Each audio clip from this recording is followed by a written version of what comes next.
ஏன் அவர் அண்டை மாநிலத்திற்கு போக வேண்டும் என்று சொல்கிறார் என்பது எங்க அப்பா குதிரைக்குள்ள இல்லைங்கிற சொல்ல மாதிரி தனக்குத்தானே ஒரு செல்ஃப் கோல் போட்டுக்கிறாரோ என்று தெரிகிறது. ஆந்திராவிற்கோ அல்லது பெங்களூருக்கோ போட்டால் எப்படி அம்மையார் ஜெயலலிதா சிறையில் அடைத்தார்களோ பெங்களூருக்கு ஒரு பார்ப்பன பிரகாரம், அதே மாதிரி திராவிட முன்னேற்ற கழகத்தில் இருக்கக்கூடிய 13 தலைவர்களில் கண்டிப்பாக 5-6 தலைவர்கள் ஒவ்வொருவராக ஏப்ரல், மே, ஜூன், ஜூலை, ஆகஸ்ட் என்று மாதத்திற்கு ஒரு விக்கெட் விழுந்து கொண்டுதான் இருக்கும். சிவா காலம் கடத்தலாம் என்று ஒரு டைம் கேப் எடுப்பதற்காகத்தான் இந்த அணுகுமுறை என்று சொல்லுகிறார்கள் சில வழக்கறிஞர்கள். இருப்பினும் திராவிட முன்னேற்ற கழகத்திற்கு மூக்கொடைப்பு காத்து கொண்டிருக்கிறது. சிவா தமிழக சட்டமன்றத்தினுடைய தீர்மானத்தை ஜனாதிபதி நிராகரித்தார் என்றால் அதை விட அவமானம் வேறு ஒன்றுமில்லை. மு.க. ஸ்டாலின் ராஜினாமா செய்வதை தவிர வேற ஒன்றும் அவருக்கு வழி இல்லை. அரசியல் ரீதியாக ஏன் அவர் சுப்ரீம் கோர்ட் போக மாட்டேங்கிறார்? பயப்படுறாரு. ஏது செத்த பாம்பு அடிக்கிற மாதிரி அடிச்சுட்டே இருக்காங்க. ஆனால் மூக்கில் மண்ணு ஓட்டல, மீசையில மண்ணு ஓட்டலன்னு திமுகவுடைய விடாப்படி இருக்கிறது. ஆனா நாங்க நீட்டை ஒரு கையெழுத்து போடுற ஒரு சீக்கிரட் 9ஆம் தேதி சீக்கிரட் சொல்றோம்.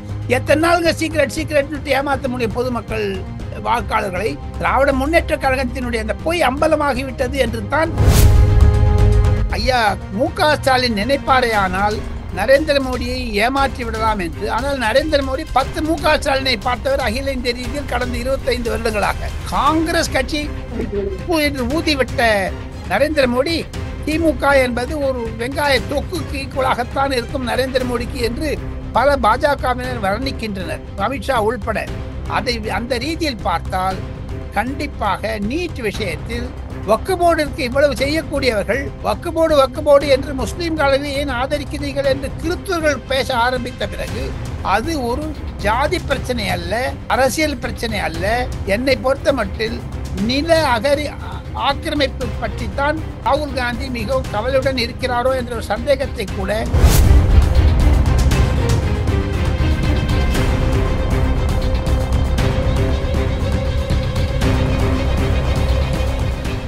ரியல் ஒன் நண்பர்கள் நேயர்களுக்கு வணக்கம். தொடர்ச்சியாக பல்வேறு முக்கியமான தகவல்களை நம்முடைய வாசகருடன் பகிர்ந்து வரும் மூத்த பத்திரிகையாளர் டெல்லி ராஜகோபாலன் சார் அவர்கள் நம்முடைய இருக்கிறார். வணக்கம் சார்.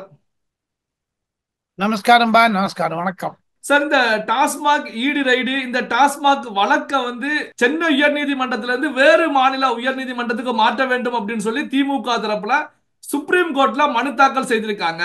ஆனா பாத்தீங்க அப்படின்னா ஒரு மாநில அரசாங்கத்தை பொறுத்த வரைக்கும் தங்கள் ஆட்சி இருக்கக்கூடிய மாநிலத்துலதான் அந்த வழக்கு தொடர்வதை விரும்புவாங்க.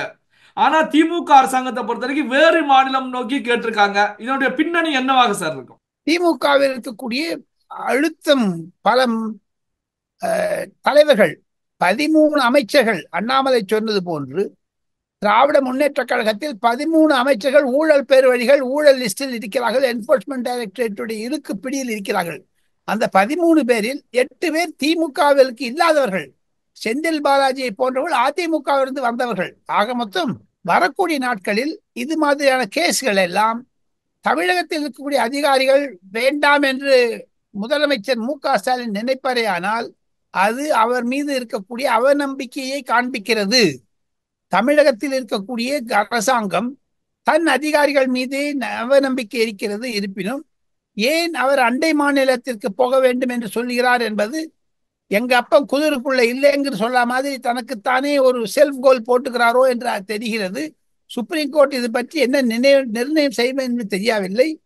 ஆந்திராவிற்கோ அல்லது பெங்களூருக்கோ போட்டால் எப்படி அம்மையார் ஜெயலலிதா சிறையில் அடைத்தார்களோ பெங்களூருக்கு ஒரு பார்ப்பன பிரகாரம், அதே மாதிரி திராவிட முன்னேற்ற கழகத்தில் இருக்கக்கூடிய 13 தலைவர்களில் கண்டிப்பாக 5-6 தலைவர்கள் ஒவ்வொருவராக ஏப்ரல், மே, ஜூன், ஜூலை, ஆகஸ்ட் என்று மாதத்திற்கு ஒரு விக்கெட் விழுந்து கொண்டுதான் இருக்கும். சிவா அரசே வேறு மாநிலத்துக்கு வேறு உயர் நீதிமன்றத்துக்கு மாற்ற கோருவது சரியான முறையா சார்? அதாவது இந்த உயர் நீதிமன்றத்தை குறை கூறுவது போன்ற ஒரு நிலை உருவாகாதா சார்? உருவாகும், கண்டிப்பாக உருவாகும். அதற்கு நீதிபதிகளுடைய இருக்கக்கூடிய ஒரு தாக்கம் எப்படி இருக்கும்? புது மாநிலத்திற்கு போனாலும் அந்த காலம் கடத்த வேண்டிய டைம் கேப்புக்கு தான் பார்க்கிறாரு. 2026 தேர்தல் முடிந்த பிறகு நாம் எது ஒன்றா செய்யலாம் என்று நினைக்கக்கூடிய மு.க. ஸ்டாலினுக்கு கண்டிப்பாக சுப்ரீம் கோர்ட் என்ன நிலைமை எடுக்கப் போகிறதோ தெரியவில்லை. அதற்கு உதாரணமாக சிவா, எப்பொழுதுமே தேர்தல் வரை சமயத்தில் தேர்தலில் அரசியல் ரீதியாக பார்த்தாலும் சட்ட ரீதியாக ஆளுங்கட்சிக்கு ஒரு இன்னல்களை தரும் கோர்ட். அது நடைமுறையில் இருக்கக்கூடிய கேஸுகள், பல கேஸுகளுடைய அழுத்தம் ஒரு விதம் திருப்பினால் அது ஆளுங்கட்சிக்கு எதிராகவோ சாதகமாகவோ போக்கும் என்ற அச்சம் இருக்கிறது. உதாரணத்திற்கு சொல்ல வேண்டும் என்றால் ராமர் கோவில், அதை 2018 விவாதிக்கும் பொழுது ப சிதம்பரம் போன்றவர்கள், கபில் சிப்பல், அபிஷேக் மனு சிங்கி போன்ற வழக்கறிஞர்கள் எல்லாரும் 2019 தேர்தல் முடிந்த பிறகு வைத்துக் கொள்ளுங்கள் என்றெல்லாம் சொன்னார்கள். காரணம், 2019 நரேந்திர மோடி தோற்று விடுவால் காங்கிரஸ் மீண்டும் வந்துவிடும் என்று மனதில் இருந்தது. அதே மாதிரியான நிலைமைத்தான் திராவிட முன்னேற்ற கழகம் நினைக்கிறது. தங்களுடைய ஆட்சி மீண்டும் தமிழகத்தில் வந்தால் அதற்குள் இருக்கக்கூடிய 6 மாதத்திற்கு, இன்றிலிருந்து தேர்தலுக்கு 6-7 மாதங்கள் இருந்தாலும் அதை வழி சால்ஜாப் சொல்லி காலம் கடத்தலாம் என்று ஒரு டைம் கேப் எடுப்பதற்காகத்தான் இந்த அணுகுமுறை என்று சொல்லுகிறார்கள் சில வழக்கறிஞர்கள். இருப்பினும் திராவிட முன்னேற்ற கழகத்திற்கு மூக்கொடைப்பு காத்து கொண்டிருக்கிறது. சிவா சார், இந்த நீட் தேர்வு விலக்கு மசோதா ஜனாதிபதி அவர்கள் ரிஜெக்ட் பண்ணிட்டாங்க. இந்த அடிப்படையில் தான் மு.க. ஸ்டாலின் அவர்களை பொறுத்த வரைக்கும் ஏப்ரல் 9 அனைத்து கட்சி கூட்டத்தை கூட்டியிருக்காங்க. அடுத்து என்ன செய்வது அப்படின்னு சொல்லி டிஸ்கஸ் பண்ணுவதற்காக, இந்த நீட் தேர்வு குறித்து டிஸ்கஸ் பண்ணுவதற்காக அனைத்து கட்சி கூட்டத்தை கூட்டியிருக்காங்க. இதை எப்படி சார் பாக்குறீங்க? அதிமுக அந்த கூட்டத்தில் பங்கேற்காது, பாஜக பங்கேற்காது. ஆக மொத்தம் அது அதிமுகவுடைய தோழமை கட்சிகளுடைய கூட்டமாக இருக்குமே தவிர சர்வ கட்சி கூட்டமாக இருக்காது என்பதுதான் பலருடைய கருத்து. காரணம், நீட் என்பது தமிழகத்தில் இருக்கக்கூடிய அனைத்து கட்சிகளையும் ஒன்றிணைந்தாலும் தேர்தல் சமயத்தில் எடப்பாடி பழனிசாமி இந்த நீட் விஷயத்தை பொலிட்டிக்கலாக, அரசியல் ரீதியாக அணுகுவார்.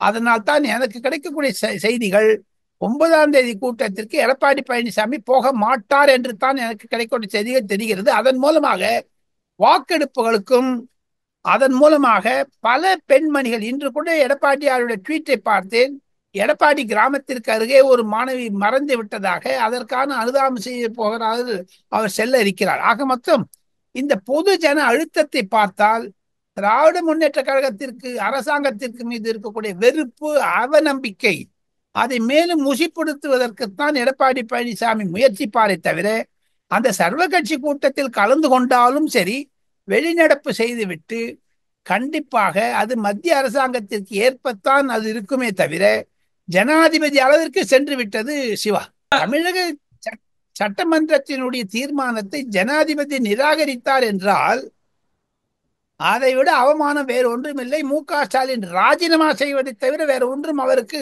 வழி இல்லை அரசியல் ரீதியாக. ஏன் அவர் சுப்ரீம் கோர்ட் போக மாட்டேங்கிறாரு? பயப்படுறாரு. ஏன் அது? ஏங்க சிவா, டாஸ்மார்க் விஷயத்தை வேற மாநிலத்திற்கு வழக்க போடணுங்கிறாரு, சுப்ரீம் கோர்ட்ல அப்ளிகேஷன் கொடுக்கிறாரு. கவர்னர் மீது அவநம்பிக்கை என்று சுப்ரீம் கோர்ட்ல அப்ளிகேஷன் கொடுக்கிறாரு.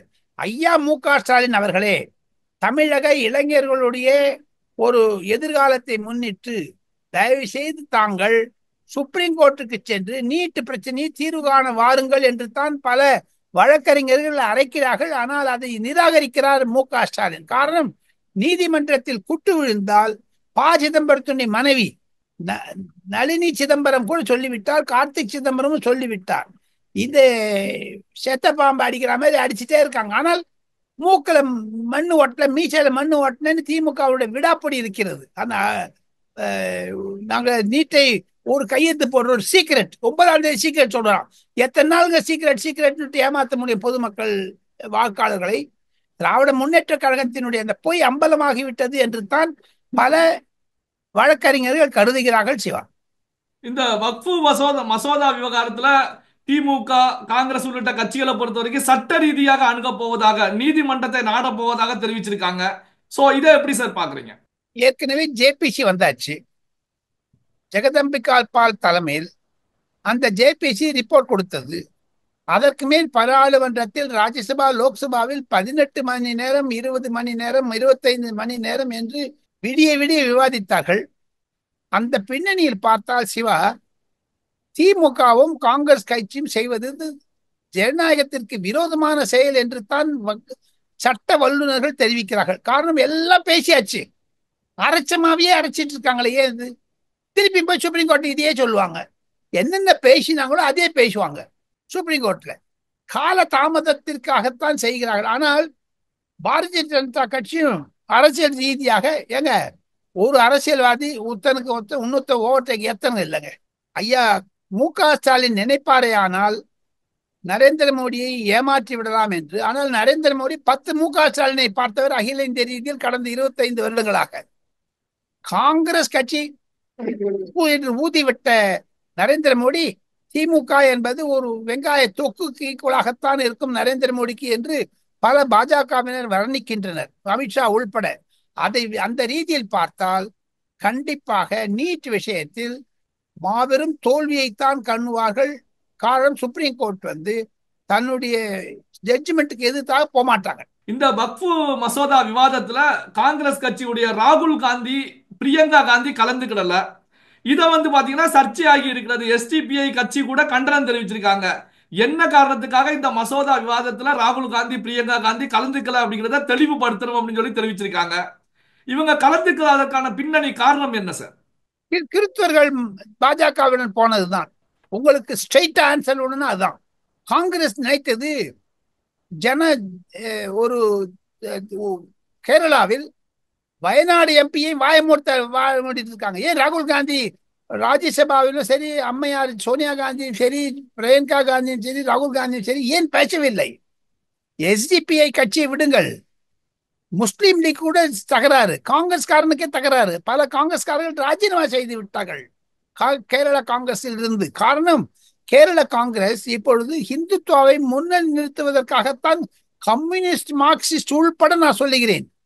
சபரிமலை தீர்ப்பிலிருந்து இன்று வரை சிபிஎம் கம்யூனிஸ்ட் மார்க்சிஸ்ட் வேண்டுமென்று பாரதிய ஜனதா கட்சி ஓட்டுக்களை இந்துக்களை கவர வேண்டும் என்பதற்காக மம்தா பானர்ஜி கூட கிண்டலாக சொன்னார், காவி எப்படி சிகப்பாகி வேண்டி வருகிறது என்று.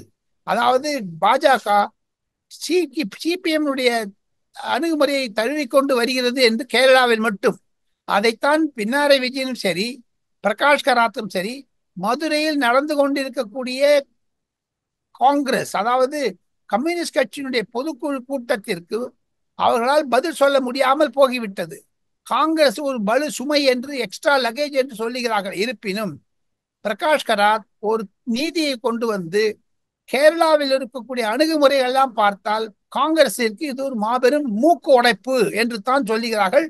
ராகுல் காந்திக்கு மாபெரும் ஏமாற்றம். பொதுமக்கள் ராகுல் காந்தி ஏதோ நன்றாக நினைத்தார்கள், ஆனால் வக்ஃப் போர்டில் சறுக்கல் விட்டது. ஆனால் இப்பொழுது நீதிமன்றத்தை நாடுகிறார்கள் நீதிக்காக. வக்ஃப் போர்டிற்கு இவ்வளவு செய்யக்கூடியவர்கள் வக்ஃப் போர்டு என்று முஸ்லிம்களை ஏன் ஆதரிக்கிறீர்கள் என்று கிறிஸ்துவர்கள் பேச ஆரம்பித்த பிறகு அது ஒரு ஜாதி பிரச்சனை அல்ல, அரசியல் பிரச்சனை அல்ல. என்னை பொறுத்த மட்டில் நில ஆக்கிரமிப்பு பற்றித்தான் ராகுல் காந்தி மிகவும் கவலையுடன் இருக்கிறாரோ என்ற ஒரு சந்தேகத்தை கூட கேரள காங்கிரஸ்காரர்கள் பிரித்து பார்க்கிறார்கள். வரக்கூடிய நாட்களில் கேரள காங்கிரஸ் கண்டிப்பாக இழுத்து மூட வேண்டிய நிலைமை வந்துவிடும். கேரளாவில் கூட 2-3 செல்வ பெருந்தொகைகள் இருக்கிறார்கள் என்று தான் கிண்டலாக சொல்லுகிறார்கள் ரமேஷ் சென்னித்தலாவுடைய ஆதரவாளர்கள் என்னிடம். பல்வேறு முக்கியமான தகவல்களை நம்முடைய வாசகருடன் பகிர்ந்து கொண்டதற்கு நன்றி சார். நன்றி.